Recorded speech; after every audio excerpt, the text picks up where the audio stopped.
இன்று காமிகா ஏகாதசி. பொதுவாகவே ஒவ்வொரு ஏகாதசிக்கும் ஒவ்வொரு விதமான பலன்களை தரக்கூடிய சக்தி இருக்கும். அப்படியாக இன்று காமிகா ஏகாதசி என்பது ஆசைகளை நிறைவேற்றக்கூடிய ஏகாதசி, மங்களங்களை அருளக்கூடிய ஏகாதசி என்று அர்த்தம்படும். இன்றைய பதிவில் பார்க்க போகும் இந்த பெருமாளின் மந்திரத்தை ஒருமுறை பக்தியோடு கேட்கும் பக்தர்களுக்கு நினைத்த ஆசை உடனே நிறைவேறும்.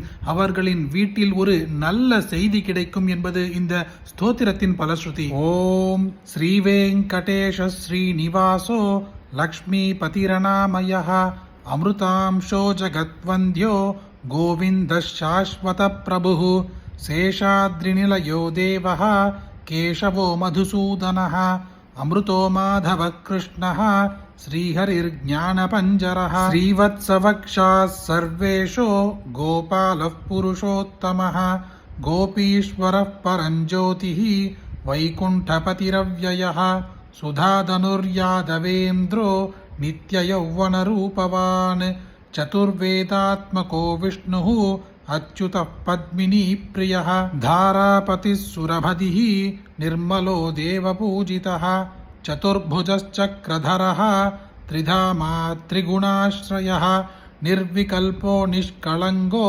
निरान्तको निरञ्जनः निराभासो नित्यदृप्तो निर्गुणो निरुभद्रवः गदाधरश्चार्ङ्गपाणिः नन्दकी शङ्खधारकः अनेकमूर्तिरव्यक्तः कटिहस्तो वरप्रदः अनेकात्मा दीनबन्धुः आर्तलोकाभयप्रदः आकाशराजवरदो योगिहृत्पद्ममन्दिरः दामोदरश्चगत्पालः पापज्ञो भक्तवत्सलः त्रिविक्रमशिंशुमारो जटामकुटशोभितः शङ्खमद्योल्लसन्मज्जु किङ्किणाढ्यकरण्ढकः नीलमेघश्यामधनुः बिल्वपत्रार्चनप्रियः जगद्व्यापी जगत्कर्ता जगत्साक्षी जगत्पतिः चिन्तितार्थप्रदो जिष्णुः दाशार्हो दशरूपवान् देवकीनन्दनः शौरिः